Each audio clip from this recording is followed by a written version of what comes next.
अस्सलाम वालेकुम नाज़रीन, मैं हूं आमिर लियाकत हुसैन और आप देख रहे हैं जीवे पाकिस्तान। नाज़रीन मोहतरम, एक बहुत खूबसूरत मंजर था कि जब एक ट्रेन आकर लाहौर स्टेशन पर रुकी और फिर उस ट्रेन में से दो अशख़ास बाहर निकले और उनके बाहर निकलते उनको ये इत्तला दी गई कि खाकसार तहरीक के नौजवानों पर हमला हुआ।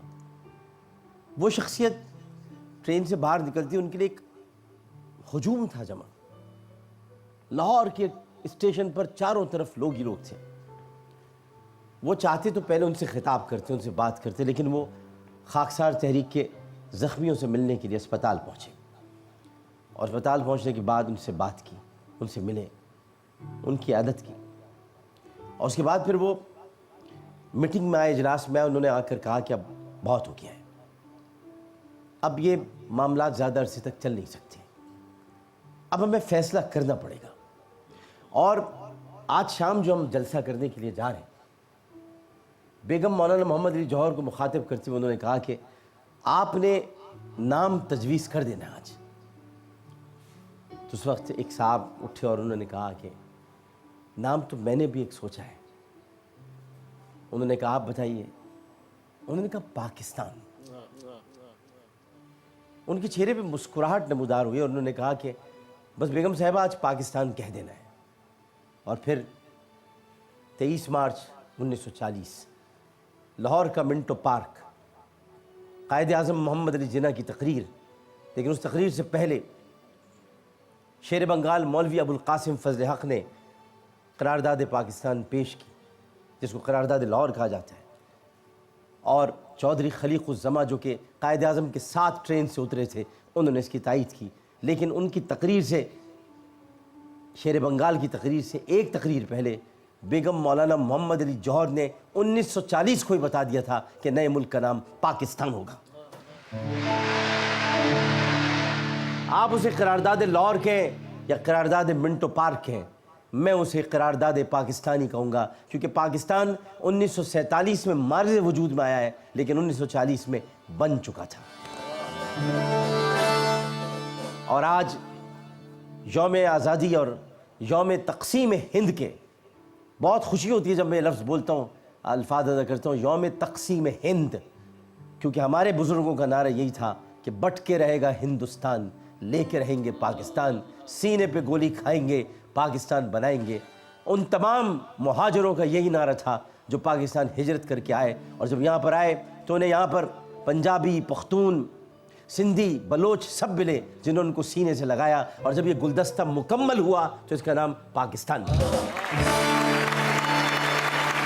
और आज इसी मुनासबत से मेरी खुश नसीबी है कि मैं आज, मेरी दुआ भी थी, मेरी ख्वाहिश भी थी कि कोई ऐसी शख्सियत हमारी मेहमान बने जिसने पाकिस्तान का नाम दुनिया भर में रोशन किया। और हम जीवे पाकिस्तान में वो इस नशिस्त पर उनको अपने सामने बिठाकर आज़ादी का जश्न मनाए। और अल्हम्दुलिल्लाह आज अल्लाह का बड़ा करम है कि आज एक ऐसी बागो बहार शख्सियत जीवे पाकिस्तान की नशिस्त पर रौनक अफरोज़ होंगी। ये बर्र सग़ीर में एक बड़ा मोतबर हवाला है, एक मोतबर हवाला। फ़न अदाकारी, मेज़बानी, मैं कोई फ़न ऐसा बोल नहीं सकता या उसके बारे में कह नहीं सकता कि जो इन्होंने ना किया। लिखा भी है, गाया भी है, मेज़बानी भी की है, अदाकारी भी की है, हंसाया भी है, रुलाया भी है। रुलाया, आजकल रुलाया है इन्होंने हमको। इन्होंने हर दौर से अपने आप को गुजारा है। ये एक कॉम्पेयर है, एक सदाकार है, स्क्रिप्ट राइटर है, नगमा निगार है, डायरेक्टर है, गुलकार है, फिल्मसाज है, क्या क्या है ये, न जाने क्या क्या है। और मुझे ये कहने दीजिएगा, शायद इनको अच्छा ना लगे, लेकिन मैं कहूँगा ये एक छुपे हुए वली भी है, एक छुपा हुआ वली जो नज़र नहीं आता। और सबसे बड़ी बात ये कि इन्होंने थिएटर, रेडियो, फिल्म, टेलीविज़न हर जगह फातिर है। फिल्मों में कॉमेडियन भी बने और हीरो भी आए। छोड़ मेरे यार, कोई और बात कर, तुझको नहीं कुछ भी खबर, मैं तुम्हें बताता हूँ कि क्या बात करूँ। मैं बात कर रहा हूँ एक ऐसे आदमी की कि जिन्होंने बर्रे सगीर बल्कि दुनिया भर में शायद ये वाहिद फनकार हैं जिन्होंने अपनी मकबूलियत का चर्चा जो है लोगों से करवाया, टेलीविजन के जरिए नहीं, ऑडियो कैसेट्स के जरिए।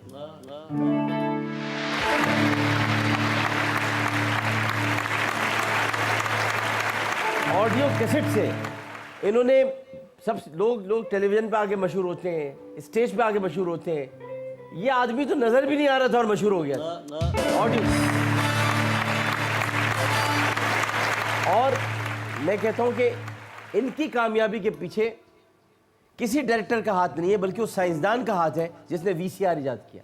क्योंकि जब वीसीआर आया, वीसीआर इजाद हुआ, तो फिर हमने इनके मज़ाहिया स्टेज ड्रामे वीसीआर पर वीडियो कैसेट की शक्ल में देखे, तब हमें पता चला ये कौन है, वरना कोई जान ही नहीं सकता था। वीसीआर वीडियो कैसेट रिकॉर्डर की वजह से हम सब ने देखा बकरा किस्तों पे पार्ट 1, बकरा किस्तों पे पार्ट 2, अब उसके बाद आओ सच बोले, और न जाने कितने ड्रामे पूरी दुनिया में मशहूर हो गए। और पता चला कि ये कोई आदमी है जो पहले से मकबूल था, हमने सच देखा आज।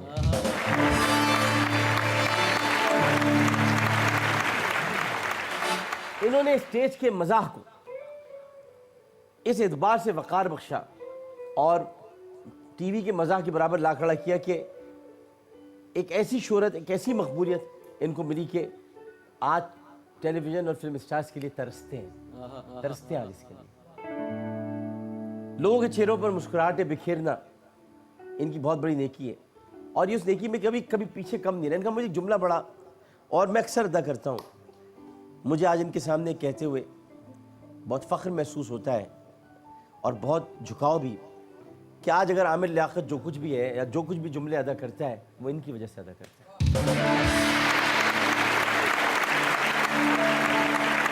आधे से ज़्यादा मेरे जुमले तो सब इन्हीं के होते हैं जो मैंने सुने, बचपन से सुनता आया हूँ और मैं अदा करता हूँ।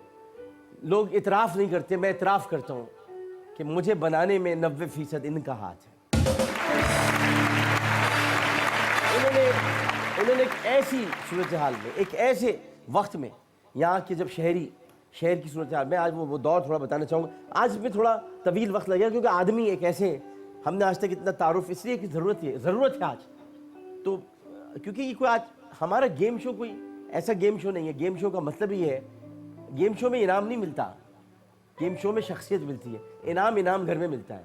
तो ये तो गेम शो है, एक शख्सियत है, वो आ रही है, उनके लिए मुझे कुछ बोलना है, कुछ कहना है, मुझे ये कहना है, मुझे ये बताना है, ताकि बातें याद रहें।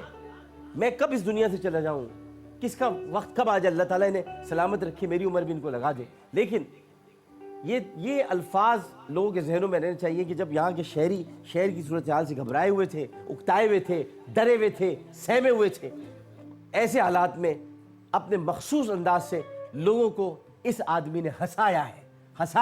और इस वक्त उसने कहा था, मैं आपकी आंखों से आंसू चुराने के लिए आया हूं।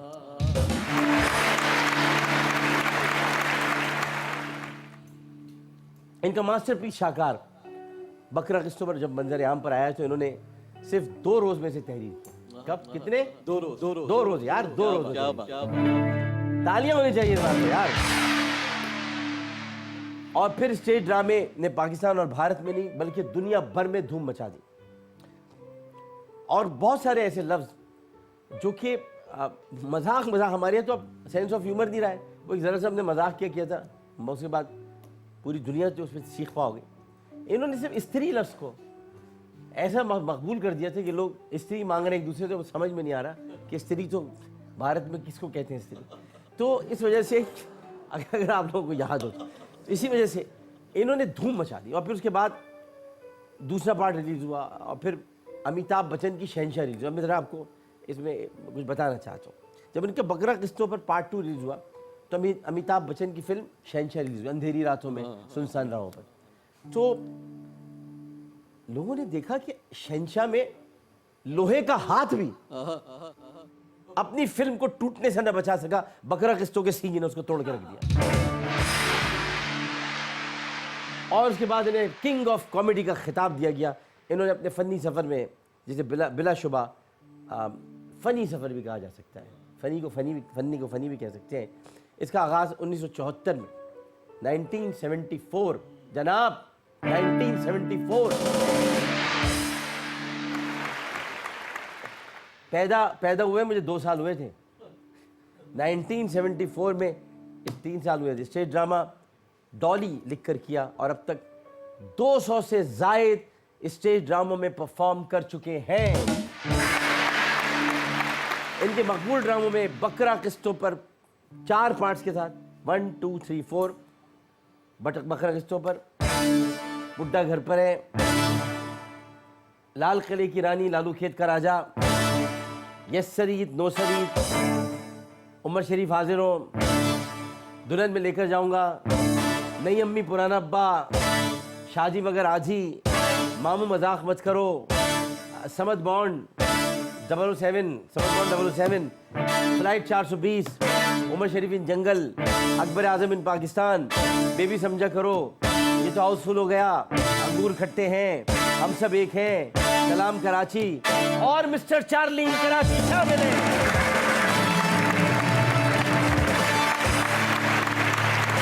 स्टेज ड्रामों में कामयाबी के झंडे गाड़ने के बाद इन्होंने फिल्म और टीवी का भी रुख किया। अब मैं इनसे ये सवाल तो करूंगा नहीं, आपका नाम उमर शरीफ क्यों है?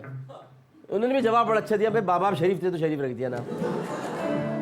क्योंकि ये बात ऐसी है कि ये बहुत बड़ा आदमी है, हम इनसे ये सवाल करें आपका नाम उमर शरीफ क्यों रखा? मैं भी पूछ लूँ भाई, छोड़ो मैं क्या पूछूं। लेकिन ये कि इन्होंने जब फिल्म का रुख किया, फिल्म बने, मुझे ये फ़ख्र है, मुझे एजाज़ हासिल है। मैं ये बात आज कहना चाहता हूँ, बहुत सी बातें इनके सामने कहूँगा, लेकिन मैं कहना चाहता हूँ मैंने उमर शरीफ साहब का हर ड्रामा टिकट लेकर देखा है, सिवाय 2 ड्रामों के। एक अभी कुछ दिन पहले इन्होंने किया था, उसमें जवाद ने मुझे टिकट लेने नहीं दिया, इनका बेटा, इनका प्यारा सा बेटा। और भाभी हमारी जो लाहौर में, एक हमारी भाभी यहाँ भी इसमें बैठी हुई है, दोनों भाभियाँ, और जो लाहौर में उन्होंने इनका बड़ा साथ दिया, बहुत मोहब्बत करती हैं इनसे। जब ये हार्ट का इनको पहला अटैक हुआ तो उस वक्त ये वहाँ पर मैं इनको देखने गया था। और जवाद इनका बेटा, दोनों के लिए बहुत सही था कि उन्होंने, तो वो मुझे जवाद है, वो जवाद ने टिकट दिया। और उससे पहले एक फिल्म, एक और ड्रामा था, उसमें हमारी दूसरी भाभी भी काम कर रही थी, और वो उमर शरीफ साहब ने चुपके से मुझे टिकट भिजवा दिया था, इसको बोलो भाई ये टिकट जो है ये लेकर आए। तो हमने अपनी भाभी को इनके साथ उस ड्रामे में देखा। 2 ड्रामों के सिवा बाकी सारे ड्रामे मैंने उमर शरीफ साहब की टिकट लेकर देखे।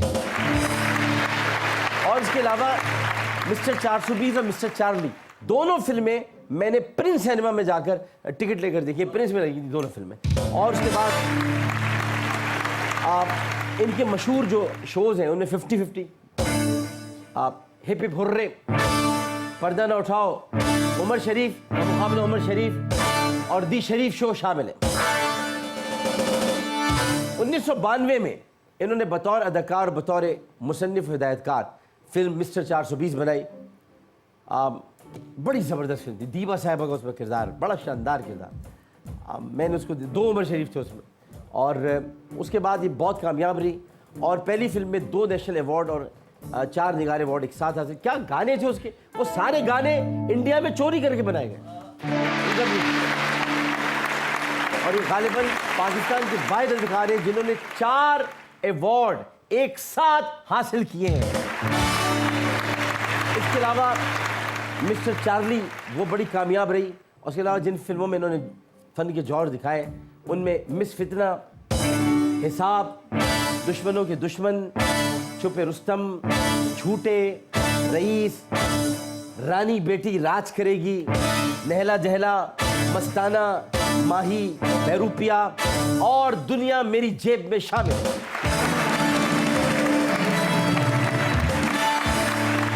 मेरी समझ में नहीं आ रहा I am really sorry sir कि मैं किस तरह आपकी शख्सियत का अहाता करूँ। I am really confuse, I am really sorry. मैं अहाता नहीं कर सकता, बड़ा मुश्किल है कि मैं आपको बयान कर सकूँ। लोगों को बयान करना बड़ा मुश्किल है बहुत। मैं अभी आपको बुलाता हूँ। और इनकी मकबूलियत का एक और सबब इनकी कंपेयरिंग है। इनकी कंपेयरिंग, ये तकरीब की मेज़बानी के दौरान ऐसी फुलझड़ियाँ छोड़ते हैं। आज इनके सामने कोई ऐसी बात हो, देखें किसी कॉमेडी किंग के सामने आप क्या कद्दू कॉमेडी करेंगे आपको बिल्कुल नहीं करनी चाहिए। बहुत छिचोरपन होता है, बिल्कुल बात नहीं करनी चाहिए। वो उसका काम है भाई, आप चुपचाप बैठ के सवाल करते रहे। उस्तादों के सामने केमिस्ट्री के फार्मूले नहीं बताए जाते, उनसे सीखा जाता है केमिस्ट्री का फार्मूला क्या है। कभी आपने किसी क्लास में देखा कि स्टूडेंट बैठा हुआ है और अपने उस्ताद को बता रहा हो और उस्ताद उसको देख कर कह रहा हो कि अबे यार हमें तो पता नहीं था, तुम्हें पता है। तो इसलिए इनके सामने कोई बात ऐसी नहीं हो सकती। हाँ, इनको बगौर सुनूंगा, देखूंगा और उसके बाद इनकी चीटिंग करूंगा 2-4 दिन बाद, ये ज़रूर मैं करूंगा। इससे मुझे कोई नहीं रोक सकता। और इन्होंने ये भी कहा है, मुझे कह चुके हैं मेरे इनाम घर के शो में आके, मैंने आज तक अपना जितना लिखा है, जितना कहा है, सब आपके नाम कर दिया। आपने कैसे क्या इस्तेमाल किया। तो शो की दुनिया पर बेशुमार खिदमात पर इन्हें बेशुमार इनामात और इज़ाज़त से नवाजा गया। 2006 में हुकूमत पाकिस्तान की जानिब से इन्हें तमगा इम्तियाज़ भी दिया गया। इंडियन लॉफ्टर चैलेंज के जज की हैसियत से, इंडियन लॉफ्टर चैलेंज बहुत बड़ा प्रोग्राम था, उसमें सरहद पार की, वहाँ धूम मची, वहाँ जी के प्रोग्राम में गए, वहाँ धूम मचा दी। अमिताभ बच्चन देख के हंस रहे हैं, माधुरी बैठी है, बड़े बड़े फनकार ने देख रहे हैं और हंसी से लोटपोट हुए जा रहे हैं। अजीब सी कैफियत होगी। जॉनी लीवर, अक्षय कुमार, गोविंदा समेत बॉलीवुड के कई स्टार्स इन्हें अपना उस्ताद तस्लीम करते हैं, मानते हैं हमारे उस्ताद। और गंडा बंद शागिर्द है। गंडा बंद कैसे? वो अपने हाथ में गंडा पहनवाना। गंडा बंद शागिर्द है। जश्न आज़ादी की इस खूबसूरत घड़ियों में हमारी वाली भरपूर तालियों की गूंज में अब मैं इनका काफिया मिलाता हूँ। और काफिया सिर्फ एक ही है, इसके अलावा और कोई काफिया इनका बन नहीं सकता। दुनियाए अदाकारी में, फनकारी में और मज़ाह के मैदान में नहीं है आपका कोई हरीफ। तशरीफ लाते हैं उमर शरीफ।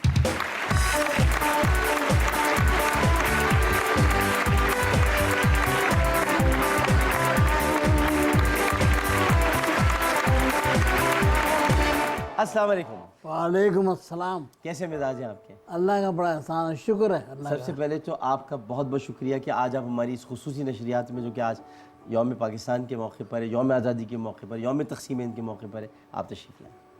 सर, आपका शुक्रिया अदा करने को दिल चाह रहा है, खड़े होकर शुक्रिया। अरे नहीं, कि आपने जिस तरह मुझे बुलाया है, और मुझे तो ये बड़ी हैरानी है कि आपको मैं याद इतना हूँ कि आपने वो चीज़ें रिसर्च में निकाली जो मुझे ख़ुद को भी जहन से निकल गए। मज़ा, बहुत बड़ा मज़ा। यकीन करें, लगा किसी काबिल आदमी ने तारुफ कराया। अरे बड़ी नायत आपकी, बड़ी नायत। 19 अप्रैल 1960 को कराची में पैदा हुए। जी। और असल नाम मोहम्मद उमर। जी। बचपन से ही फिल्में और ड्रामे देखने का बहुत शौक़। जैसे शोबिस की दुनिया में दाखिल हुए तो हॉलीवुड के मिस्री अदाकार, किसी को याद नहीं, वो भी उमर शरीफ है। जी हाँ, वो भी उनका असल तो उनका नाम उमर शरीफ है। तो उनकी फ़िल्म लॉरेंस ऑफ अरेबिया देखी, लॉरेंस ऑफ अरेबिया, और उसको देखकर ये बहुत मुतासिर हुए और अपने नाम उमर के आखिर में उनको बता देता हूँ जिनसे आपने पूछा था, इसलिए खुद ही शरीफ लगा लिया। हाँ जी। इस तरह से तो अगर रिसर्च करते तो उन्हें पता चल जाता कि मोहम्मद उमर ने उमर शरीफ कैसे अपने आप को बनाया। तो अल्लाह ताला ने इसी नाम से इन्हें दुनिया भर में इज़्ज़त बख्शी, और ऐसी इज़्ज़त बख्शी कि सोल्जर बाज़ार से मुल्क कदीमी इलाके राम स्वामी, जहाँ से मैंने 2002 में इलेक्शन लड़ा था और इंतखाब में कामयाब हुआ था, राम स्वामी में इनकी रिहाइश थी। और वहाँ आज भी बड़ी बेहतरीन नहारी मिलती है राम स्वामी में होटल में, और साबरी होटल वहीं पहुँची। और फिर उन्होंने राम स्वामी में इनके वालिद ने कदीमी मस्जिद बनाई थी, इनके वालिद के हाथों की बनाई हुई थी। और माँ उमर शरीफ बाकायदगी से नमाज अदा करते। वालिद साहब ने तो बनाई, और दूसरा ये कि मोहल्ला था, घर वहाँ वहीं पे था, नमाज़ पंजगान अदा करते। और इस दौरान जो मैं इनको कहता हूँ ना छुपे हुए वली हैं, वहीं इन्हें बाज़ रूहानी तजुर्बात हासिल हुए थे। ये उस वक्त की बात है, ये बोलते नहीं, बताते नहीं। मुझे एक अच्छी तरह याद है, मैं इनको याद दिलाना चाहता हूँ, उसमें मेरी थोड़ी सी मशक हो जाएगी ताकि इनको ये मैं इसलिए मैंने आप देखे ना, इनके सामने कॉमेडी नहीं, संजीदा बात। He is a king of comedy, king of comedy. बादशाह के सामने दरबारियों को सर झुका के रहना चाहिए, हम दरबारी हैं इनके। तो उस वक्त ये था, आप इसी इज्जत करने की वजह से अल्लाह तबारक ताला दुनिया के हर नक्शे पर जहां आप पैर रखेंगे अल्लाह आप पे इज्जतों की बारिश कर दे। अरे बड़े इन्होंने मुझे अपने शो में बुलाया, उमर शरीफ शो, और उसमें इन्होंने बड़े, क्योंकि बोलते ये स्पॉन्टेनियसली है, he has not any script, कोई स्क्रिप्ट इनके पास नहीं होता किसी किस्म का, ही हैज़न्ट एनी स्क्रिप्ट। तो इन्होंने स्पॉन्टेनियसली बोलते बोलते कहा कि अलिफ लाम मीम पता है डॉक्टर साहब आपको, ये क्यों है?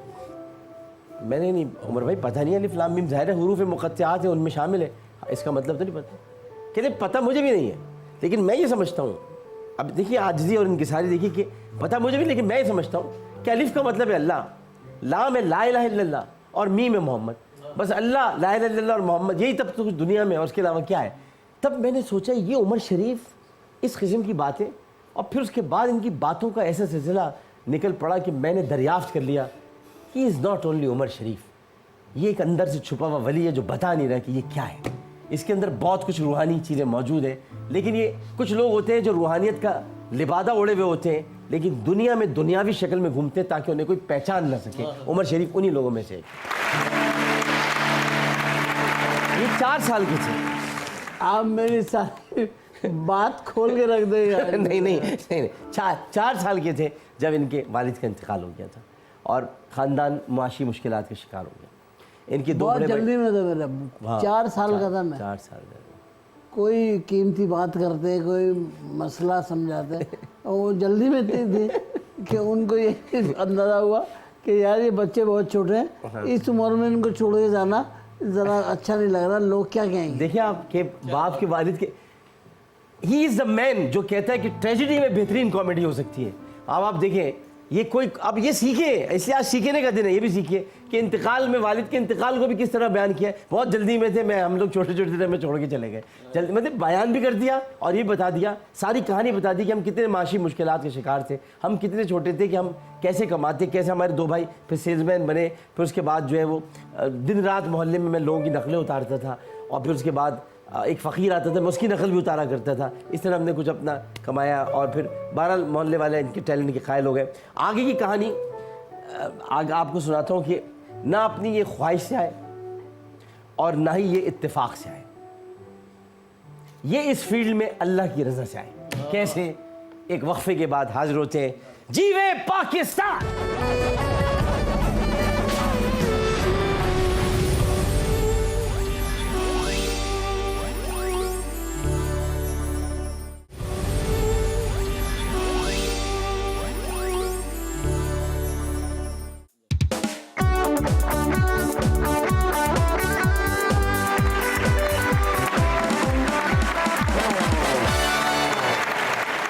पाकिस्तान में खुशामदेद। द लेजेंड उमर शरीफ हमारे सामने तशरीफ़ फरमाए।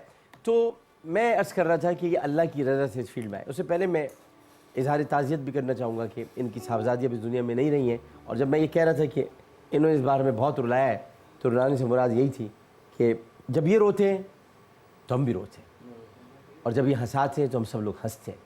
इनका मसला ऐसा है कि जो एक बुज़ुर्ग के साथ था कि जब वो चलते थे तो तारों का हम सफ़र बन के चलते थे, जब हंसते थे तो दुनिया मुस्कुरा उठती थी, जब रोते थे तो सातों आसमान बरस पड़ते थे, और जब बैठते थे तो कायनात का जी बैठ जाता था। और उनका नाम था हज़रत ख्वाजा बख्तियार काकी। तो ये उसी तरह से हम इनसे बहुत मोहब्बत करते हैं। इस वजह से मैं ये कहूँगा कि अल्लाह ताला इनकी साहबजादी को करवट करवट जन्नत नसीब करे, गरीक़ रहमत करे, और तमाम कबीरा सगीरा गुनाहों को माफ़ फरमाए, और सबसे बढ़कर ये कि भाभी को और इनको सब्र जमील अता फरमाए। अब चूँकि ड्रामा देखने का शौक़ बचपन से ही था, लिहाजा सोल्जर बाज़ार में, अच्छा एक अजीब सी इत्तेफाक है ये मैं कहूँ, जब ये बचपन इनका था वो रामस्वामी का इलाका था, NA 249 उस वक्त कहलाता था, उधर से मैं इलेक्शन जीता था, और जहाँ ये ड्रामा देखने जाते थे सोल्जर बाज़ार में, अभी इलेक्शन में वहाँ से जीता हूँ, यानी दोनों हल्के मेरे रहे। तो वहाँ आदम जी हॉल, अब आदम जी हॉल तो तोड़ दिया इन लोगों ने, वहाँ पर स्टेज ड्रामे देखने जाते थे।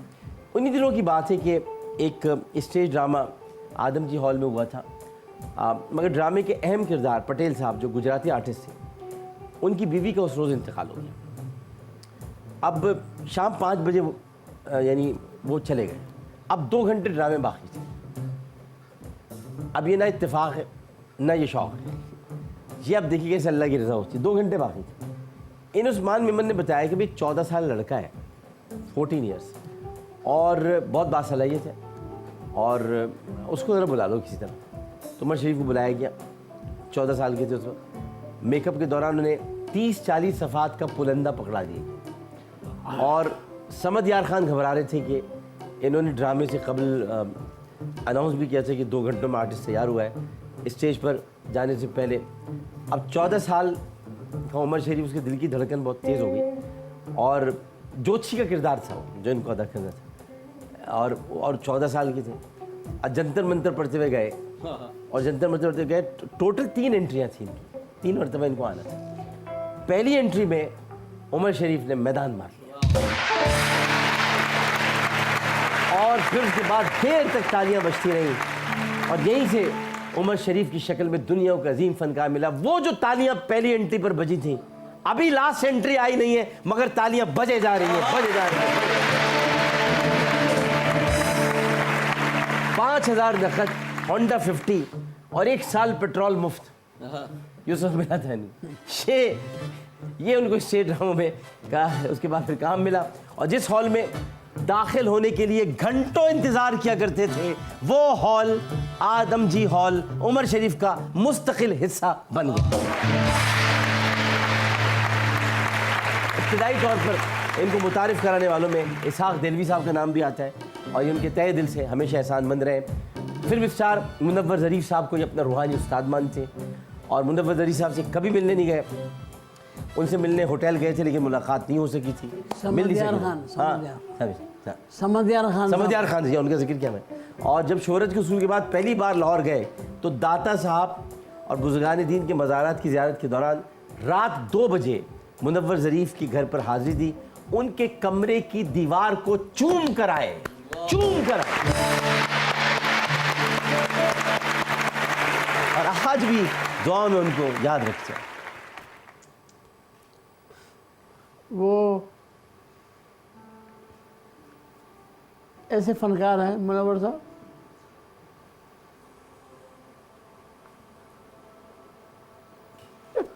तन्हाई होती है तो आपको लगेगा कोई आपके साथ है।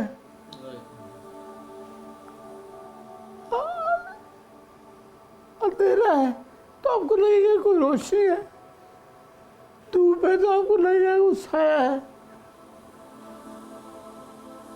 घबराहट है तो कोई इत्मीनान है,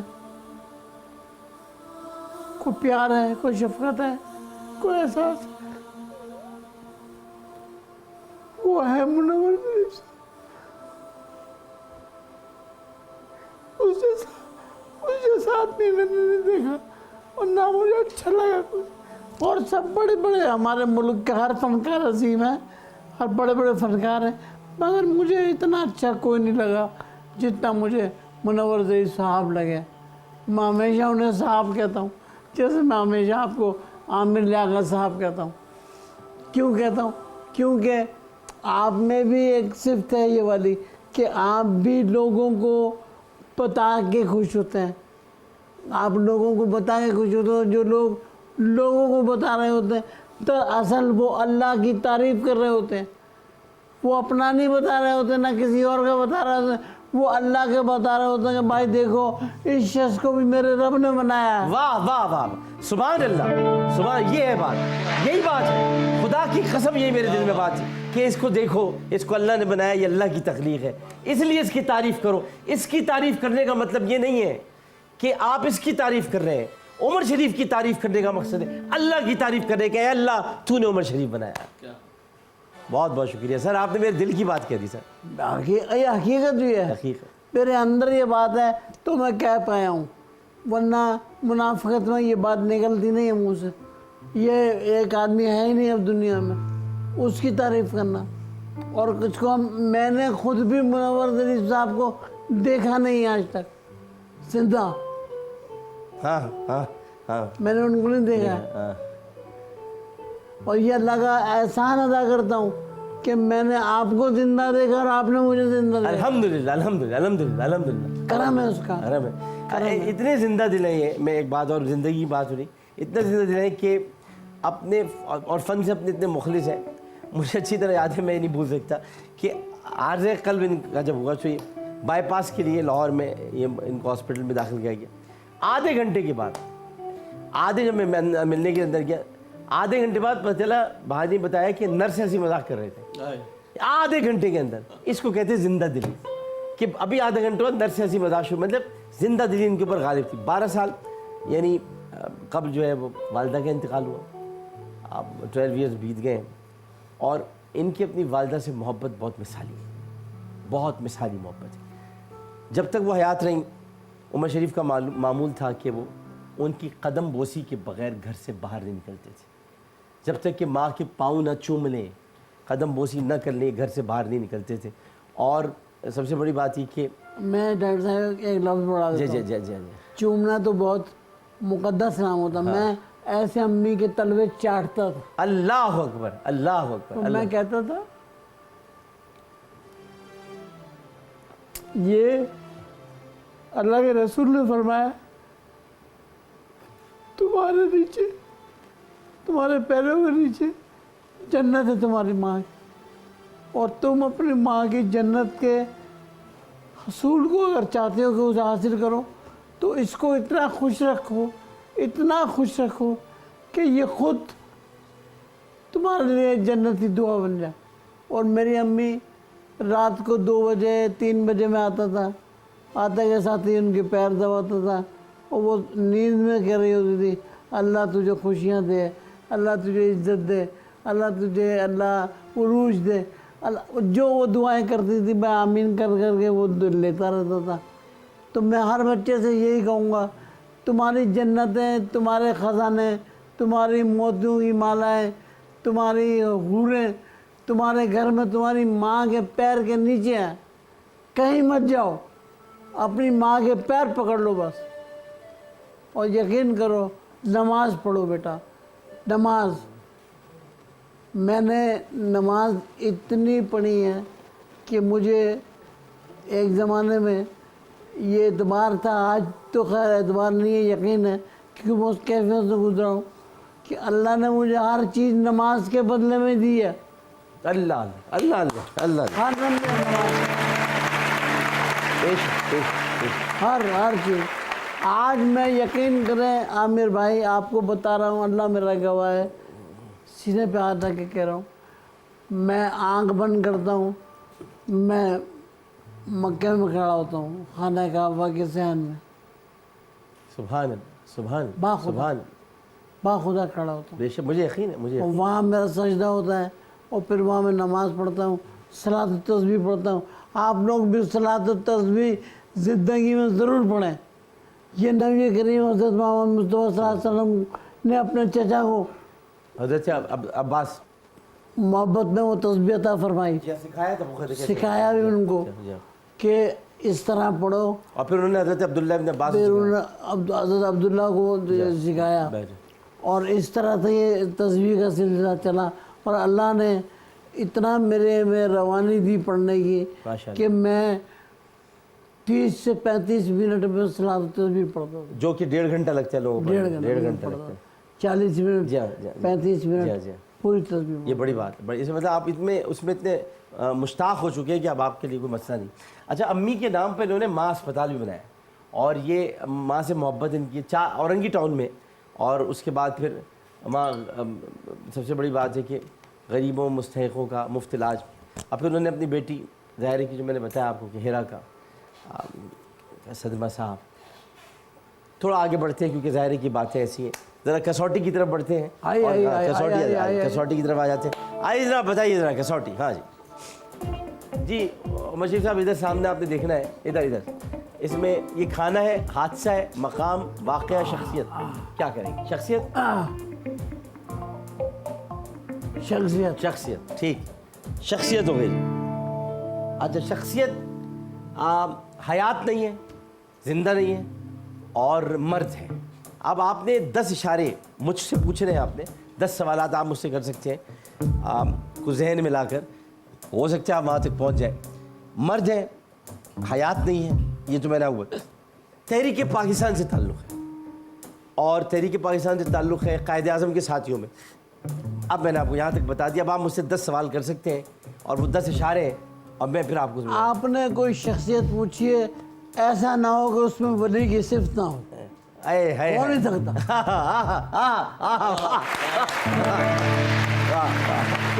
इसका अंदाजा तो मैंने यहीं से लगा लिया सही कि ये शख्स जो है इसके अंदर वली की सिफ्त होगी। बिल्कुल है, बिल्कुल है, बिल्कुल है, बिल्कुल सही आपका इशारा, सही। क्यों आपने पूछा ना, और आपका शौक ये है, तो आपने पूछा वली को है वो वली? अल्लाह का वली है, लेकिन वो घूम फिर के आया तो वली है। हाँ, वली वली वली है, वली, और नाम भी मिलता जुलता है वली, और अगर आप उसको कुछ मिलाएं तो वली। हाँ, देखिए 2 नाम है जिनका उल्टा बनता है। हाँ हाँ हाँ, वरना किसी का भी उल्टा बनाएंगे तो बन जाएगा, अगर किसी का नाम बेतान हो तो शैतान बन जाएगा। लेकिन अली ऐसा नाम है, अगर उल्टा भी बनाओ तो वली बन जाएगा। वाह वाह वाह वाह वाह वाह वाह वाह वाह। ये वो उल्टा सीधा हो रहा है कि जिसमें आप काफिया मिलाते हैं, वली अली अली वली अली अली वली। हाँ, अली, हाँ, अली वली, अली भी नाम उसमें शामिल है। सही पहुंचे आप, सही जा अली अली अली नाम उसमें होगा है। वली है तो अली है, अली है, अली है तो वली है, वली है भाई। वाह वाह वाह, ठीक है। हाँ और वलायत जो है ना, हाँ वो आपसे ही शुरू हुई, हाँ, आपसे शुरू हुई है वलायत। बेशक बेशक बेशक, हज़रत अली से शुरू, बेशक। अली अली अली अली अली अली अली अली मौला अली अली मौला अली, मौला मौला हसन, मौला हसन, मौला हुसैन, मौला हुसैन, मौला अब्बास, मौला, गाजी अब्बास, वाह वाह गाजी अब्बास अलमदार। वाह। सुन लो बातें ये कौन कर रहा है? उमर। गाजी अब्बास। मैं क्या बात करूं, बातें कौन कर रहा है? उमर। उमर ही कर सकता है ये बातें। अली, हसन, हुसैन, अब्बास, क्यों अलग अलग करते हो उमर और अली को? उमर और अली तो यहां बैठे हैं, ये क्या है? इनकी समझ में नहीं आई ये बात इनकी समझ में अभी लाता हूँ। हाँ। बात यह है कि जो आदमी के यहाँ पर अली लगता है, हाँ, यहाँ बिल्कुल धड़कन में, बिल्कुल ये दिल की धड़कन है ना, इसमें लगता है अली अली अली अली। ये लय सारी अली, इसमें कई हस्तियां आ गई हैं। अली। अच्छा, ये समझने वाला समझेगा उमर भाई, ये समझने वाला समझेगा। मैं ये समझ रहा हूँ कि इसमें कई हस्तियां आ चुकी हैं। आज सबसे पहले अल्लाह आया था, अली, उसका अल्लाह आया। अल्लाह इसलिए आया क्योंकि अल्लाह ने अली को तख्लीक किया, वो आया। उसके बाद फिर कई हस्तियां आ चुकी हैं। अब तक कई हस्तियां आ चुकी हैं। एक वक्फे के बाद हाजिर होते हैं, क्योंकि उमर भाई इस वक्त एक ऐसी कैफियत में है कि जो विलायत की कैफियत होती है, जिसमें मोहब्बत है, जिसमें प्यार है। अल्लाह ने अली को तख्लीक किया और अली से फिर विलायत मिली, और ये विलायत के रास्ते कई जगहों पर जा रहे हैं। मैं तो ये जुमला आपसे कह रहा था और फिर कहूँगा कि उमर शरीफ ने जब मौलाए कायनात का जिक्र किया तो ये दरहकीकत पैगाम है आज नफ़रत फैलाने वालों को कि अली का जिक्र मोहब्बत से कोई करता है तो उमर ही करता है, क्योंकि अली ना होता तो उमर हलाक हो जाता। एक वक्फे के बाद हाजिर होते हैं। जीवे पाकिस्तान।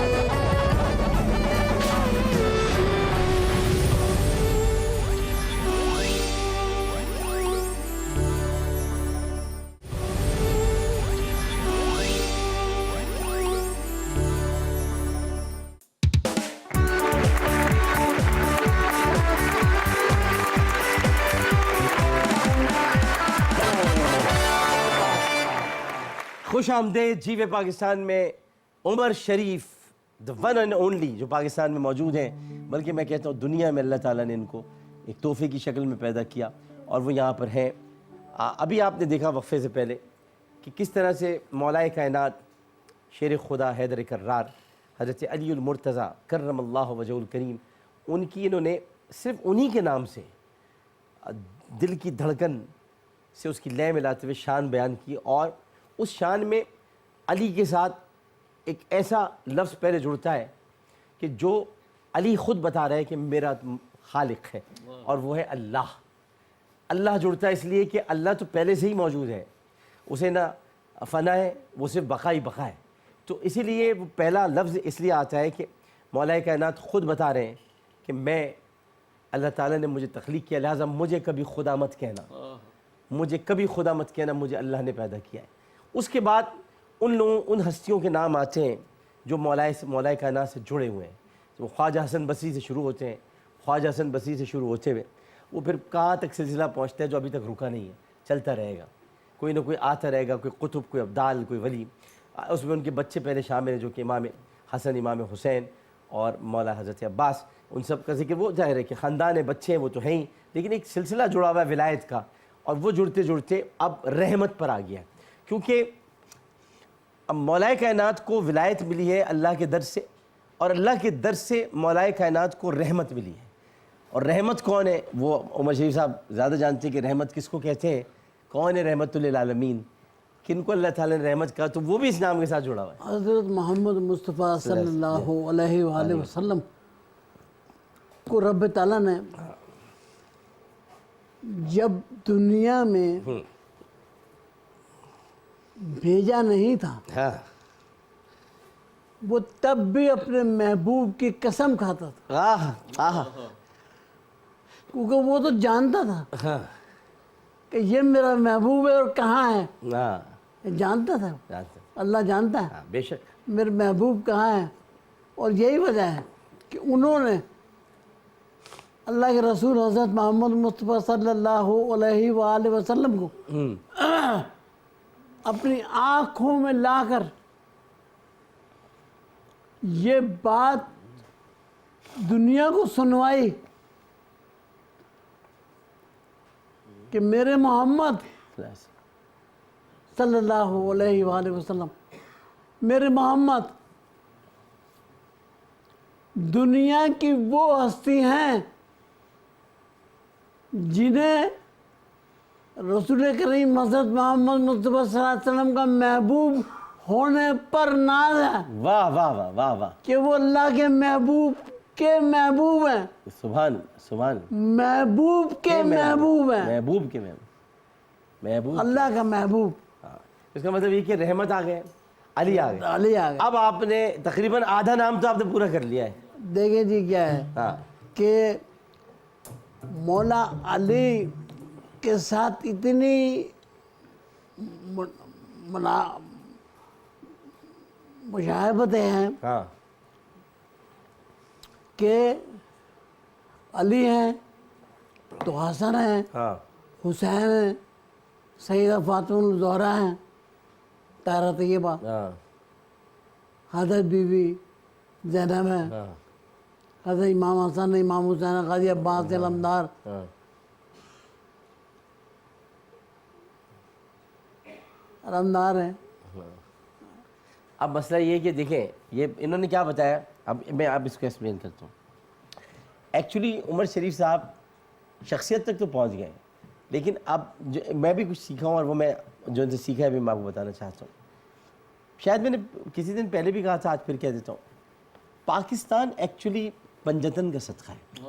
बेशक। और अगर आप देखें तो आज जो अली अली इतना हो रहा है अभी इस वक्त यहाँ, वैसे तो अली अली होता ही है, चमन चमन गली गली अली अली अली अली, मौला अली मौला अली मौला अली मौला अली तो हर जगह है, लेकिन आज इस वक्त इन लम्हात में क्यों हो रहा है अली अली, ये थोड़ा सा गौर कीजिए। अब मैं ज़रा उमर शरीफ साहब की तर्जुमानी इस वक्त कर देता हूँ। क्यों हो रहा है? इसलिए हो रहा है क्योंकि इसको बनाने वाला मोहम्मद अली, इसको बनाने वाला मोहम्मद अली, इसका नाम तजवीज़ करने वाला जो मैंने जो शख्सियत पूछी थी वो रहमत अली। इसको इसकी तहरीक जो शुरू से शुरू हुई, अगर आप देखिए तो वो सादात से शुरू हुई, सैयद अहमद ख़ान, और उसके बाद फिर एक तहरीक खिलाफत चली, वो मोहम्मद अली जौहर, शौकत अली, यहाँ भी अली आ गए। उसके बाद हज़रत कायद आज़म मोहम्मद अली जिन्ना का साथ दे रही हैं फातिमा जिन्ना, फातिमा आ गई। और उसके बाद सिंध के अंदर हसन अली आफंदी, हसन अली, और तकरीर कर रहे हैं हुसैन शहीद सोहरवर्दी। तो अगर चारों तरफ देखें तो तहरीक पाकिस्तान में ये पंजतन के नाम बिखरे पड़े हैं। लिहाजा जो नाम मैंने अभी इनसे पूछा था वो नाम था चौधरी रहमत अली। चौधरी रहमत अली जिन्होंने पाकिस्तान का नाम तजवीज़ किया। बड़ा ज़बरदस्त आपने एक्सप्लेन किया, बहुत ज़बरदस्त एक्सप्लेन किया, बहुत ज़बरदस्त। अच्छा मैं ये बताऊँ कि उमर शरीफ साहब की जहाँ पर बहुत सारी खिदमात हैं, मैं थोड़ा बकरा किस्तों पर आपको उसके बारे में बताना चाहूँगा। बकरा किस्तों पर एक ऐसा स्टेज ड्रामा है जो बेइंतहा मकबूल हुआ, और मैं कहता हूँ शायद ही पाकिस्तान में किसी स्टेज ड्रामे को इतनी मकबूलियत मिली। गालिबन 1987 एक बकरीद पर बकरे बहुत महंगे हो गए थे, हमें अच्छी तरह याद है। और तो एक इश्तिहार इनकी, मुझे खुद इन्होंने बताया था, इश्तिहार से इनकी नज़र गुजरी जिस पर बकरा किस्तों पर जिक्र था। तो उमर शरीफ साहब कहते हैं कि इसी वजह से मैंने नाम रखा भाई बकरा किस्तों को। और फिर सिर्फ 2 दिन में उमर शरीफ साहब ने ड्रामा लिखा जो मैं शुरू में जिक्र किया था, और फिर दुनिया भर में उसने एक तहलका मचा था। उस ड्रामे के 4 पार्ट्स बनाए गए जो वक्फे वक्फे थिएटर पेश किए जाते रहे, और इन चारों हिस्सों ने शानदार कामयाबी हासिल की। 1988 में मैंने कॉलेज में दाखिला लिया था, 1988, और आदम जी साइंस कॉलेज में पढ़ता था, वहीं आदम जी हॉल था। तो मेरे इनकी बड़ी मुमासलत है कि मैं आदम जी कॉलेज में पढ़ता था। 1900 और आज आदम जी कॉलेज मेरे हल्के में आता है। 1988 में बकरा किस्तों पर पार्ट 2 की वीडियो कैसेट रिलीज़ हुई, और ठीक उसी दिन अमिताभ बच्चन की शहंशाह फिल्म जिसका मैंने जिक्र किया था वो रिलीज़ हुई थी। और उस ज़माने में किसी भी फिल्म की वीडियो का किराया 24 घंटों के लिए अगर याद हो लोगों को 10 रुपये होता था। 10 रुपये। बकरा किस्तों पर पार्ट 2 के वीडियो कैसेट का किराया 50 रुपये था। ये मैंने खुद लाके देखा, और फिर उसके बाद जब हम तब देख कर आए थे वहाँ पर, हमने कहीं मगर टीवी पे देखिए भाई क्या कैसा आ रहा है क्या। और फिर उसके बाद पीछे से आवाज़ आती थी जनाब नज़र हुसैन साहब की, और बकरा किस्तों पे पेश खिदमतें उठ रहे, और फिर वो फुरकान सिद्दीकी साहब की हिदायत होती थी। हिदायत तो ज़ाहिर है कि फुरकान हैदर साहब वो तो माशाल्लाह एक बड़े ज़बरदस्त आदमी, लेकिन एक्चुअली सब हिदायत वैसा भी नहीं की होती हैं। सब ये तो सारा कुछ ये खुद कर रहे होते हैं। बहुत सी चीज़ें मैं आपको बताऊं कि मैं देख रहा होता बैठा हुआ, मैं कह रहा हूँ ये उमर भाई अभी बोल गए ये स्क्रिप्ट, क्योंकि बोलते ऐसे अगला आदमी। इनको मैंने, हमारी भाभी अभी ये बैठी हुई बैकग्राउंड, मैंने इनको इतना हंसते हुए देखा है डायलॉग्स में। भाई आपकी जब रिहर्सल हुई है तो आप क्यों हंस रहे हैं? इसका मकसद ही यही है कि अचानक अभी बोली गई ये बात है। ये लोग खुद हंसने लगते थे क्या हो गया, ये तो था ही नहीं लिखा हुआ। ये है उमर शरीफ की पहचान, ये सारी लाइनें इधर उधर हो जाती है। इसलिए कहते हैं चाहे ड्रामे की लाइन हो चाहे अदाकारी के फन की लाइन हो, लाइन वहीं से शुरू होती है जहां उमर शरीफ खड़ा होता है।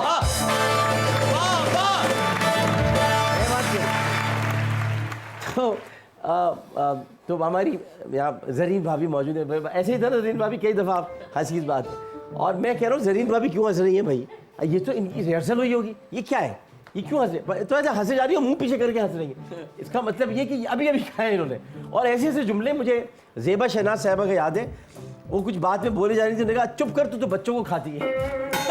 वो सोफे से गिर गए क्योंकि वो शायद लिखी नहीं थी लाइन। इन्होंने कहा तू तो बच्चों को खाती है, वो फौरन सोफे। ऐसे ऐसे जुमले उमर शरीफ साहब अदा करते थे कि और ऐसे जुमले जो आप किसी को, यानी शकील सिद्दीकी को तीली किसने कहना शुरू किया? तीली इन्होंने कहा। उसके बाद से वो तीली मशहूर हुए। उसके बाद उन्होंने अपना वजन को सही किया तो तीली वीली अब कम हुई है। तो मैं आपसे कह रहा हूँ कि उमर शरीफ साहब ने इतने नाम दिए हैं, इतने उनकी चीज़ें कि आप इनके डायलॉग्स, इनका हिस्से मज़ाक, इनका कहने का अंदाज और इनकी लिखी हुई लाइनों को रद्द करते हुए उसी वक्त आप देखें रोज़ एक आदमी 17, 18, 19 दिन, 20 दिन, महीना रोज़ एक आदमी एक ही ड्रामा देखने जा रहा है। कैसे हो सकता है? इसलिए कि उसको रोजाना ड्रामे में नई चीज मिलती है। उसका प्लॉट वही होता है ड्रामे का, डायलॉग उमर शरीफ के नए होते हैं।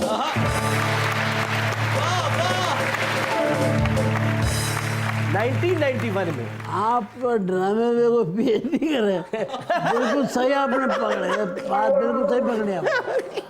असल देखा है, में देखा कुछ भी नहीं होता, प्लॉट वही होता है, सिर्फ डायलॉग चेंज, सिचुएशन।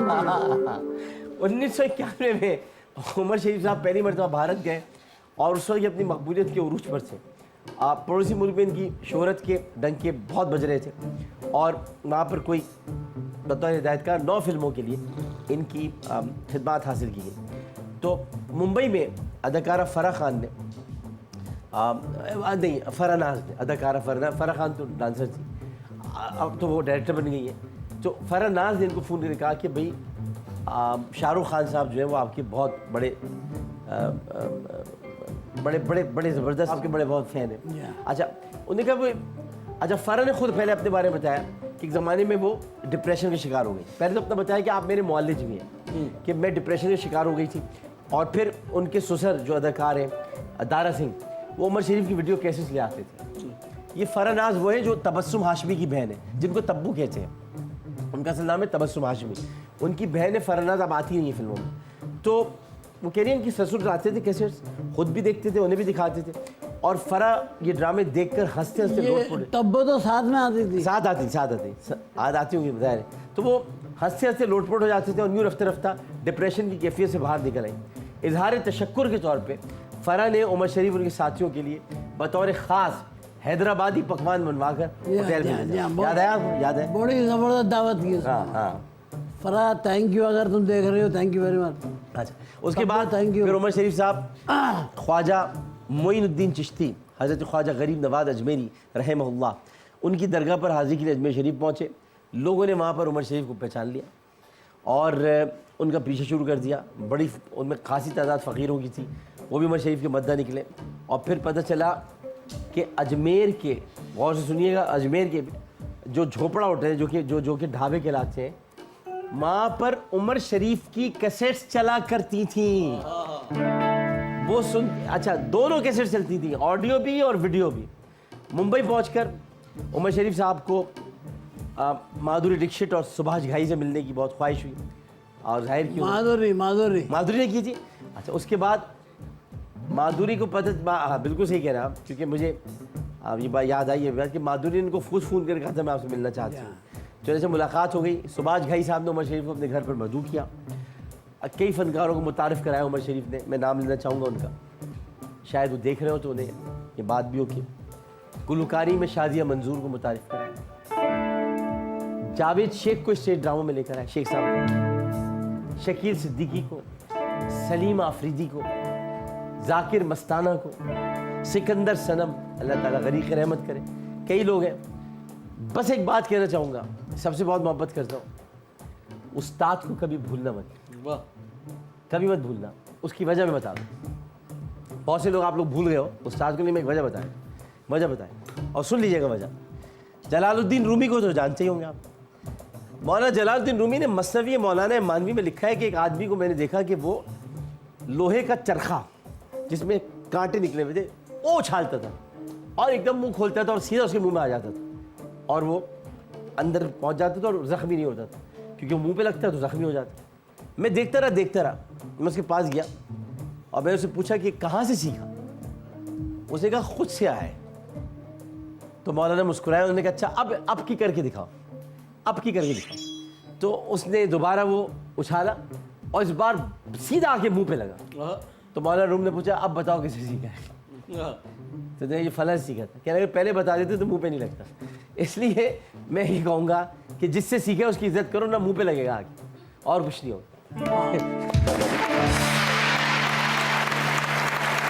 ये आपने इतनी बड़ी बात सिखाई है, जो भी सुनेगा तो सीख लीजिए। मैंने अभी मुनव्वर जलील साहब का जिक्र किया, मैं उनसे मिला नहीं हूँ, लेकिन मैं जिसको भी अच्छा ये जितने भी लड़के हैं, ये जितने लड़के हैं, मेरा इन पे किसी पे कोई हक नहीं है, ना ये मेरे कुछ हैं, बल्कि इनका अल्लाह इनको अपनी हिफाजतों में रखे और इन्हें अच्छे काम करने की तौफीक दे। लेकिन उमर शरीफ साहब, मुझे पता है किस बात पे तकलीफ़ होती है। अल्लाह ताला आपको हयात दे, ज़िंदगी दे। मैंने मोइन अख्तर साहब का जनाजा देखा था, मैं खुद उसमें था। मैंने वहाँ बड़े बड़े लोग देखे जो कह रहे थे बड़े अच्छे आदमी थे बड़े, और मैंने उनको ज़िंदगी में देखा था जो मोइन साहब के साथ उन्होंने किया था। तो उसमें मुझे दुख होता है कि भाई आप ज़िंदगी में तो कदर करें नहीं, उसके बाद दीजिए हमने तो बहुत सीखा था इनसे बहुत, तो अभी कह दो, कहने में क्या हर्ज है? क्या सीखा था तुमने यार? हाँ अभी मैं कहता हूँ, मैं आपके सामने आमिर लियाकत हुसैन कह आज ज़िंदगी में कह रहा हूँ अपनी, मैंने जो कुछ सीखा उमर शरीफ से सीखा, मुझे फ़ख्र है। तो मुझे इस बात पर नाज है कि मुझे आज बोलने का तरीका या मैं टाइमिंग मेरी एक्चुअली ज़िंदगी में सबसे इंपॉर्टेंट मैंने इनसे एक चीज़ सीखी, टाइमिंग। मुझे इन्होंने कहा था आमिर साहब टाइमिंग जब तक सही नहीं होगी ना आपकी, आप ज़िंदगी में कुछ नहीं कर सकते। मैंने उमर शरीफ साहब से टाइमिंग सीखी है, किस टाइम पर क्या जुमला बोलना है और किस वक्त कहना है। टाइमिंग जब तक नहीं होगी आप कुछ कर नहीं सकते। चलिए फिर इन द ब्लैंक्स में आते हैं। 14 अगस्त 1947 को पाकिस्तान डैश में आया, वजूद में आया या क़याम में आया? वजूद में या क़याम में? वजूद में। वजूद में आया।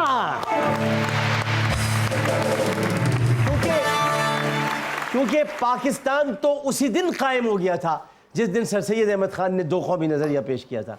वजूद में आया 1947 में। उमर शरीफ साहब बिल्कुल राइट।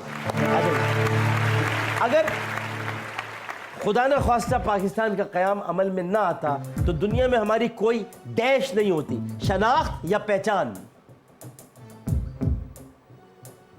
शनाख्त नहीं होती। पहचान तो हमारी ये है कि हम मुसलमान हैं, और उससे बढ़कर ये है कि हम हज़रत मोहम्मद सल्लल्लाहु अलैहि वसल्लम की उम्मती हैं, तो ये तो हमारी पहचान है। लेकिन शनाख्त हमारी क्या है? शनाख्ती कार्ड जो कि पाकिस्तान का है। तो बिल्कुल सही मुशीर साहब, बिल्कुल सही। अच्छा, आज यौम आज़ादी की खुशी में इस धरती का जर्रा जर्रा खुशी से डैश रहा है, दमक रहा है या चमक रहा है? चमक रहा है। वोट आंसर, चमक रहा है। उमर शरीफ साहब कमाल कर रहे हैं, मतलब कि ज़्यादा सोच ही नहीं रहे, बस सिर्फ ये सोचते क्या, क्योंकि स्क्रिप्ट राइटर है ना भाई, स्क्रिप्ट राइटर लिखने वाला जो होगा उससे क्या ये सवाल पूछे जाएंगे, उसे तो पता होगा कौन से अप्रोप्रिएट वर्ड है। जो दमकती चीज़ है वो चमकती नहीं है, जो चमकती है वो हमेशा चमकती रहती है, वो कभी मांद नहीं पड़ती।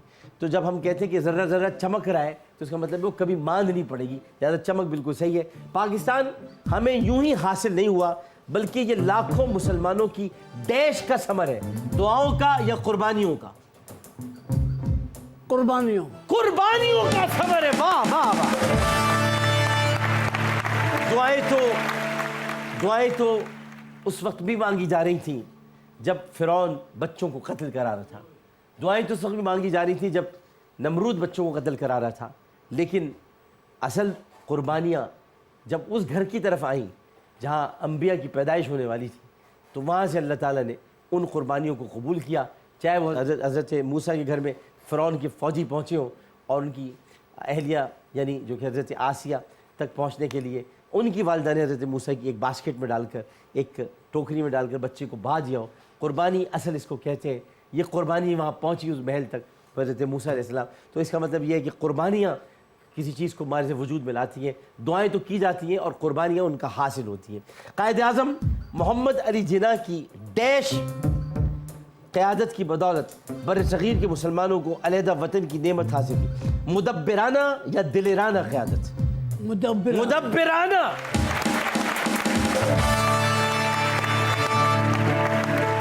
मुदब्बिराना। अफला यतदब्बरून अल-कुरान, तुम कुरान पे गौर क्यों नहीं करते? गौर व फिक्र वाली क़यादत कि जो सोच रही थी कि क्या करना है। दिलेर तो बहुत थे, खुद कायद-ए-आज़म बहुत दिलेर आदमी थे, और दिलेर होने के लिए आदमी को मोटा ताज़ा नहीं होना पड़ता, थोड़ा ये कि उसको बात कहने का तरीका आना चाहिए। दिलेर बहुत लोग थे, असल मुदब्बिर की ज़रूरत थी, एक मुफक्किर की ज़रूरत थी जो किस तरह लॉर्ड माउंटबेटन को कायल कर सके, क्योंकि उसका हरीफ जो था वो मोहनदास करमचंद गांधी भी था और जवाहरलाल नेहरू भी था। इन दोनों को सामने रखते हुए मुदब्बिराना क़यादत की ज़रूरत थी, जो कि कायद-ए-आज़म मोहम्मद अली जिन्ना की शक्ल में हमें हासिल हुई। आप लोग इज़्ज़त नहीं करते बहुत से लोग कायद-ए-आज़म की, याद रख लीजिएगा, कायद-ए-आज़म ना होते ना तो ये सरजमीन हमको ना। जब सब हिलाली परचम देश में लहराता है तो हर पाकिस्तानी का दिल खुशी से बाग बाग हो जाता है। जब सब हिलाली परचम फ़ज़ा में लहराता है या हवा में लहराता है? फजा में लहराता है क्योंकि हवा में चीजें उड़ती है, फजा में चीजें लहराई जाती हैं। जवाब बिल्कुल दुरुस्त है, बिल्कुल। सारे सवालात के जवाबात दुरुस्त दिए। एक वक्फे के बाद हाजिर होते हैं उमर शरीफ हमारे साथ है। ड्रामा तो उमर शरीफ साहब का था, उमर शरीफ हाजिर हो, लेकिन हम थोड़ी देर बाद हाजिर होते हैं। एक वक्फा, खुश आमदीद फिर कहेंगे आपको। जीवे पाकिस्तान।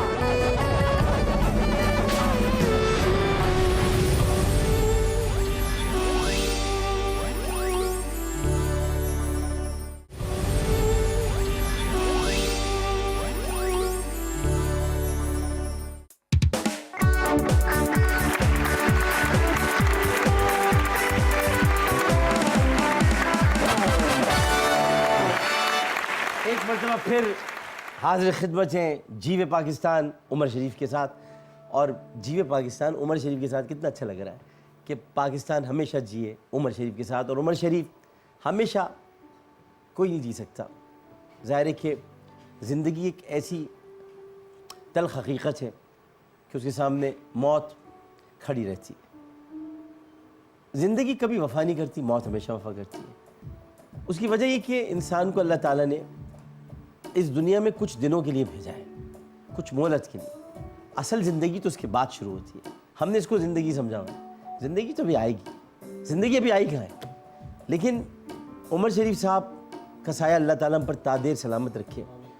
मैंने जैसा कि शुरू में अर्ज़ किया, अल्लाह मेरी उम्र भी इनको लगा दे और ये आगे बढ़ते रहें। लेकिन एक न एक दिन सबको जाना है, मुझे भी जाना है, आपने भी जाना है, हम सब। कौन पहले जाता है, किसका नंबर किस वक्त आता है, कब किसका पत्ता गिर चुका है, किस शब बारात, हमें क्या पता। लेकिन हम इतना ज़रूर जानते हैं कि पाकिस्तान को उमर शरीफ हमेशा याद रखेगा और उमर शरीफ पाकिस्तान के बगैर रह नहीं सकते, ये हम जानते हैं। आइए ज़रा मुहावरा कहानी की तरफ चलते हैं। आइए। और मुहावरे ज़रा आप तस्वीर दिखाएंगे आपको, फिर मुहावरों की तरफ आते हैं। जी ज़रा दिखाएं पहला मुहावरा। इसमें घोड़ा है और सोल्ड यानी बेच दिया और कोई सो रहा है। घोड़े बेच के सो रहा है। घोड़े बेचकर सो रहा है। आ जाइए अगला, पहले तो बता दिया उमर शरीफ साहब ने, अगला दिखाएं। अच्छा, इसमें एक कुत्ता है, धोबी है, घर है और एक घाट है।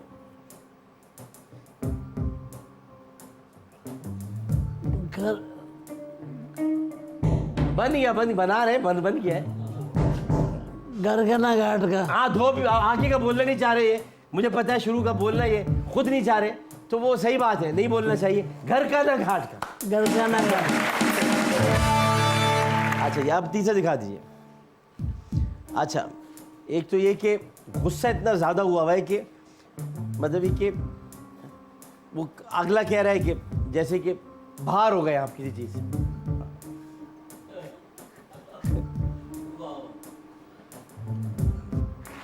जब आदमी को बहुत गुस्सा आता है तो एक आपा होती है, उनसे बाहर हो जाते हैं। आपे से बाहर। आपे से बाहर हो जाना। आइए जी, अगला मुहावरा बताइए। भाई जंगल है, मोर है, नाच रहा है। जंगल में मोर नाचा किसे देखा? जंगल में मोर नाचा किसे देखा भाई? वाह। आज अगला दिखा दे। अब ये मैं आपको तस्वीरें बताऊंगा। ये अनवर मखसूद साहब का लिखा हुआ एक मशहूर प्ले है, नाच है इसमें।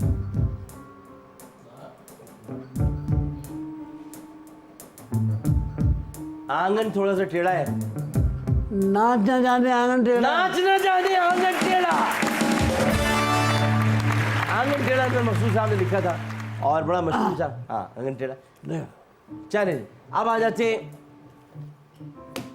Guess the celebrity. हम तस्वीर आपको दिखा रहे हैं, आपने तस्वीर पहचान ली। पहले हम आंखें दिखाएंगे आप। अच्छा, ये आंखें जो हैं ये एक डेंटिस्ट की आंखें हैं। ये आंखें एक ऐसी खातून की आंखें हैं कि जिनकी आंखों ने पाकिस्तान बनते हुए देखा। ये आंखें एक ऐसी खातून की आंखें हैं जिन्होंने कदम कदम पर अपने भाई का साथ दिया। ये आंखें एक ऐसी खातून की आंखें जिन्होंने शादी ही नहीं की अपनी ज़िंदगी में अपने भाई की वजह से, और भाई के साथ साथ रही, और इनको प्यार से इनके भाई फाती कहा करते थे। मोहतरमा फातिमा जिना। मोहतरमा फातिमा जिना मादरे मिल्लत। आ जाइए जगली तस्वीर की तरफ। मेरी अम्मी ने इनके साथ काम किया है। माशाल्लाह। ये आंखें वो आंखें जिन्होंने हमेशा कहा देखती आंखों सुनते कानों। बड़ी खूबसूरत आंखें, हमेशा कहती थी देखती आंखों सुनते कानों।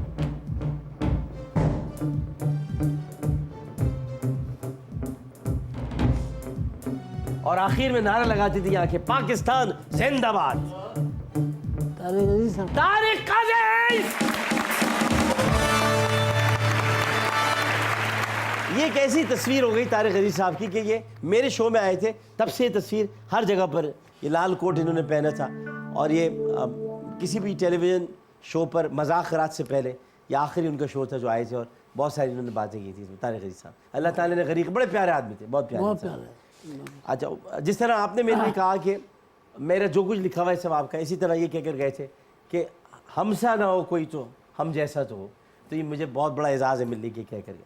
आइए जी अगली तस्वीर दिखाइए। ये आंखें आपकी बड़ी देखी भाली आंखें और आपने अपने कई ड्रामों में ऐसी जिक्र किया है, मजाक में भी।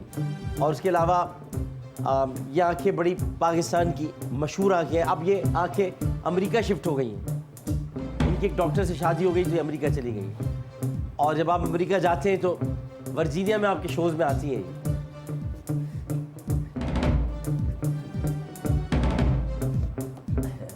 फिल्म में आ चुकी है, इनकी फिल्म में आ चुकी है।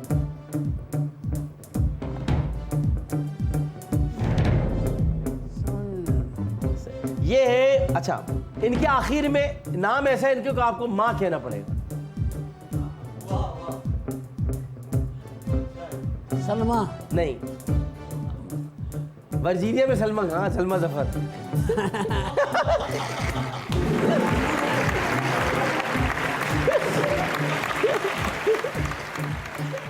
अच्छा, आप एक होता है ना रीप्ले होता है, री के साथ माँ लगा दे।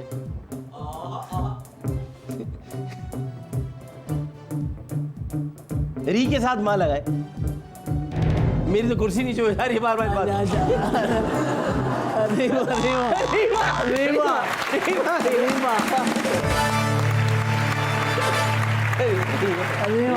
इस बात पे मेरी कुर्सी बार बार मैं इसको फिर ऊपर आ गया। नाम ऐसे बदली है रीमा। रीमा जैसी माँ कहता हूँ नीचे हो जाती है। ये कुर्सी आपकी है ना, माँ बहन वाली नहीं है। चले जी, आ जाए अगली अच्छे दिखाए आपके जी। अच्छा, ये जो है ना, ये वैसे तो मेज़बान भी है, गुलकार भी है, लेकिन जहाज बहुत चलाते हैं, जहाज पायलट जबरदस्त है और इन पर पूरा आलम फख्र करता है। फख्र आलम। वाह वाह।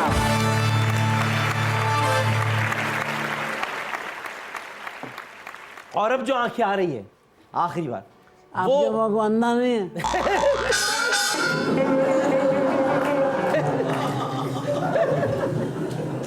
अच्छा, अगर अंधा होता तो कैसा होता?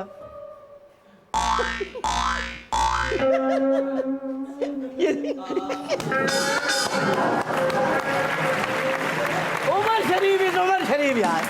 अच्छा, ये आंखें जो है ये आपसे बड़ी मोहब्बत करती हैं और आपका कई मरतबा जिक्र इन्होंने किया है। मोइन अख्तर साहब के साथ बहुत आई हैं। अब ये भी, इनके बच्चे अमेरिका में रहते हैं, अभी इन्होंने दूसरी शादी भी की है। अब बहुत ज़बरदस्त खातून है, अंसारियों में से है, बुशरा अंसारी।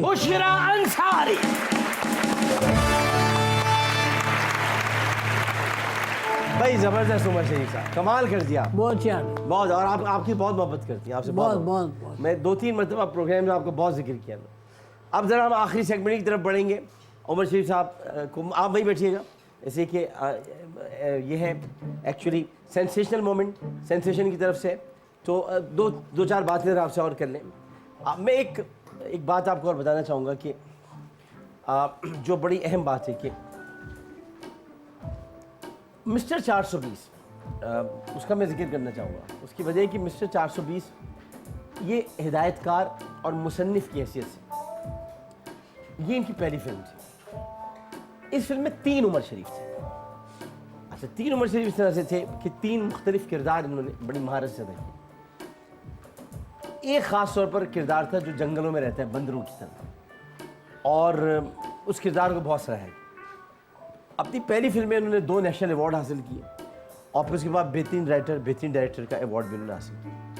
इसी फिल्म के हवाले से, इसके मैंने शुरू में जिक्र किया कि 4 निगार अवार्ड भी उन्होंने हासिल किए। फिल्म का तजुर्बा शानदार रहा। फिल्म इंडस्ट्री में लाहौर में थी, लिहाजा 1993 में 1993 में ये लाहौर शिफ्ट हो गए। उसके बाद उमर शरीफ कई लिहाज से ट्रेंड सेटर रहे। जब इनकी स्टेज ड्रामे धूम मचाने लगे तो उस वक्त कराची में बाकायदा ऑडिटोरियम नहीं हुआ करते थे। इनके ड्रामों की मकबूलियत इतनी थी कि जितने सिनेमा हॉल्स थे, एक सिनेमा हॉल तो मुझे अच्छी तरह याद है, रियो सिनेमा, वो भी ऑडिटोरियम में तब्दील हो गया था और सारे ऑडिटोरियम तब्दील होना शुरू हो गए। क्योंकि उमर शरीफ के ड्रामे, ईद आई और उमर शरीफ के ड्रामा, भाई कौन सा लग रहा है ड्रामा, भाई क्या आ रहा है। इन्होंने इंतहाई जहानत से, ये मैं सारी बातें इसलिए कहना चाहता हूँ नाज़रीन, फिर मुझे मौका मिले ना मिले, इंतहाई जहानत से इन्होंने ऑडियो कैसेट्स और वीडियो कैसेट्स की जो इजादात हैं उनका इस्तेमाल किया। इन्होंने, लोग नहीं कर पाए। इन्होंने उमर शरीफ शो 1, 2, 3, 4, 5 ये सारे इनके कैसे आते थे। शुरू की कैसेट में इनकी मूछें हुआ करती थी, तस्वीर और मूछें थी। उसके बाद जब मिस्टर चार्ली आई थी तो उस ज़माने में इनकी मूछें नहीं थी, तो मुझे अच्छी तरह याद है। तो मैं मूछों वाला उमर शरीफ भी जानता हूँ, बगैर मूछों वाला उमर शरीफ भी जानता हूँ।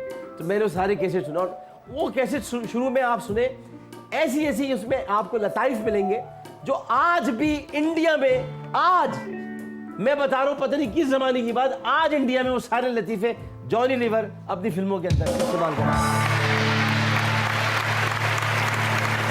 अच्छा, उसके बाद फिर वीडियो कैमरे को स्टेज ड्रामों की रिकॉर्डिंग के लिए इस्तेमाल किया, वरना लोग सिर्फ शादी में मूवियाँ बनाते थे उससे। इन्होंने अब वीडियो कैमरे को इस्तेमाल किया और फिर इन्होंने अपने मशहूर स्टेज ड्रामे बकरा किस्तों से वीडियो कैमरे को भी ऐसा मकबूल कराया कि लोगों ने बहुत से घरों में, मैं कराची के घर तो अच्छी तरह जानता हूँ, कई घर मुझे याद है कि क्योंकि फिल्में नहीं देखी जाती थी बहुत से घरों में, आज भी ऐसा है कि फिल्में लोग नहीं देखते, लेकिन उन घरों में, बापर्दा घरों में VCR लिए गए थे ताकि उमर शरीफ के ड्रामे देखे जा सकें। एक बात और कहना चाहूँगा और वो ये कि लोगों को शायद पता नहीं है, लेकिन मैं आपको बताता हूँ, उमर शरीफ और मोइन अख्तर ने भी एक साथ काम किया है और उमर शरीफ और मोइन अख्तर एक दूसरे से बहुत मोहब्बत करते हैं। और ये मैं आपको बताऊँ कि कई ड्रामों में काम किया है। लोग कहते हैं ये मोइन साहब ने कभी नहीं किया। मोइन साहब ने स्टेज पर काम किया है, बहुत पहले से काम किया और फिर जो कि ज़ाहिर है कि स्टेज के एतबार से सबसे बड़े फनकार ये, लेकिन मोइन अख्तर साहब ने फ़न की दुनिया में सीनियर थे। अच्छा, होता क्या है कि सीनियर तो मुनव्वर ज़रीफ साहब हैं, लेकिन आज अगर मुनव्वर ज़रीफ साहब आलम अरवा से, आलम बरज़ख से ज़मीन पर उमर शरीफ को देख रहे होंगे तो यही कह रहे होंगे कि काम तो मैंने भी किया था, लेकिन शागिर्द देखो कहाँ आगे निकल गया। एक फ़ारसी का शेर है कि वाइज अंदर मस्जिद व फर्जंदे उदर मदरसा आब पीरी कौद के ई पीर दरियाहद शबाब इनक़िलाब इनक़िलाब ए इनक़िलाब। दूसरा फ़ारसी ले जाए, इसका मतलब ये कि वाइज मस्जिद में तो खिताब करता ही रहता है, लेकिन खिताब सुनने वाला, जो वाइज का खिताब सुन रहा होता है, उसका शागिर्द, वो अहद शबाब में माशरे का पीर बन जाता है। तो वाइज तो मुनव्वर ज़रीफ था, वो अपना काम करता चला गया, लेकिन अहद शबाब में उमर शरीफ माशरे का पीर बन गया, क्योंकि वो अपने उस्ताद को नहीं भूला था, वो अपने उस्ताद को नहीं भूला था, वो अपने वाइज को नहीं भूला था। वो उसका शुक्रिया अदा करने के लिए उसकी गैर मौजूदगी में उसके घर गया और कमरे की दीवार चूम कर आया। तो ऐ लोगों जो तुम लोग उमर शरीफ को भूल गए हो, अभी जिंदा है, अगर कमरे की दीवार चूमने का मौका मिला तो क्या फायदा, अभी जाओ उमर शरीफ को चूम कर आ जाओ, फिर उमर शरीफ नहीं मिलेगा तुम्हें। इसी कि उमर शरीफ अभी है, अभी तुम्हारे पास मौजूद है, अभी उसकी कदर कर लो। इसी के पाकिस्तान ने कभी जिंदों की कदर नहीं की। पाकिस्तान से मुराद पाकिस्तान में बसने वालों ने, पाकिस्तान ने तो हमेशा कदर की, जब तो आज हम लोग मौजूद हैं, मगर पाकिस्तान के लोगों ने जिंदा हस्तियों की कदर नहीं की। हम मुर्दा परस्त कौम हैं, इस मुर्दा परस्ती से बाहर निकलिए, जिंदों को इज्जत दीजिए, जिंदों से प्यार कीजिए, जिनको अल्लाह ने सांसें अता की हैं उनके पास जाकर ज़रा फ़न की सांसें और ले लीजिए। मैं आपका फ़न देख रहा हूँ, घुट रहा है थोड़ा सा, उस घुटन को बचा लीजिए। हब्स में आ गए आप लोग, उमर शरीफ से जाके सांसें मांगो।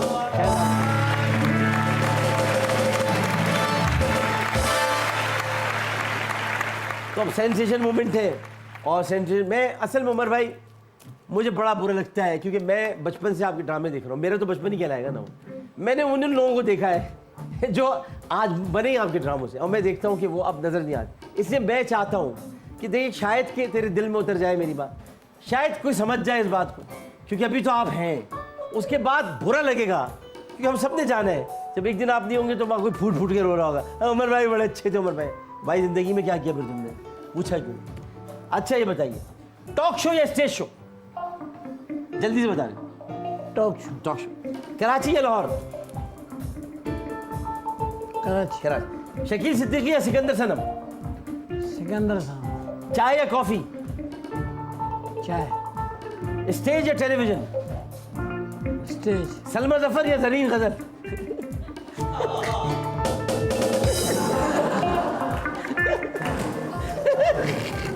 चलो यार, जरीन टैक्सी या रिक्शा? रिक्शा। रिक्शा। टिक्का या स्टिक? टिक्का। टिक्का। आतिफ असलम या अली जफर? आतिफ असलम। मीरा या रीमा? रीमा। शलवार कमीज या शेरवानी? शेरवानी मुझे ज़्यादा सूट करती है, मिल जाए तो मैं पहन लेता हूँ।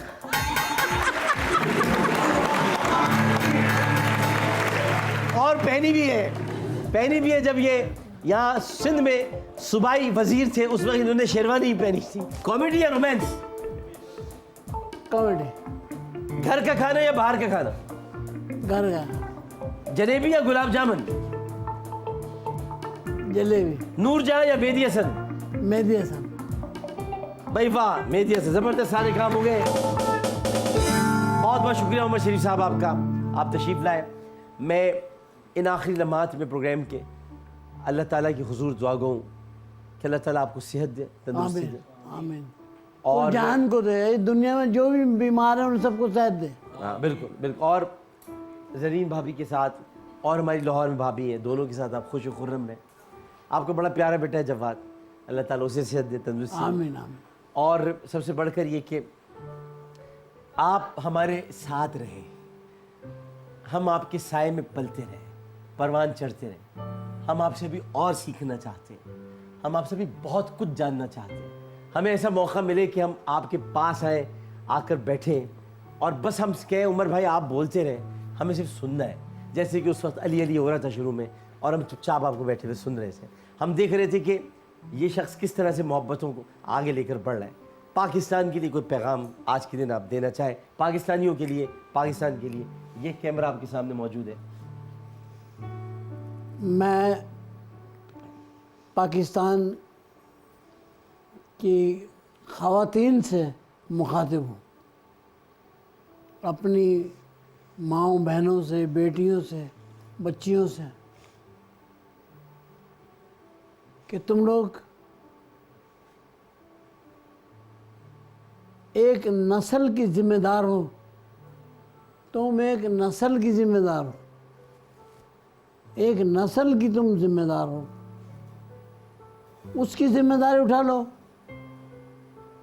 आज तुम जिम्मेदारी उठाओगी, दूसरे दिन से वो नस्ल संवारना शुरू हो जाएगी, क्योंकि वो तुम्हारी अंडर ऑब्जर्वेशन आ जाएगी।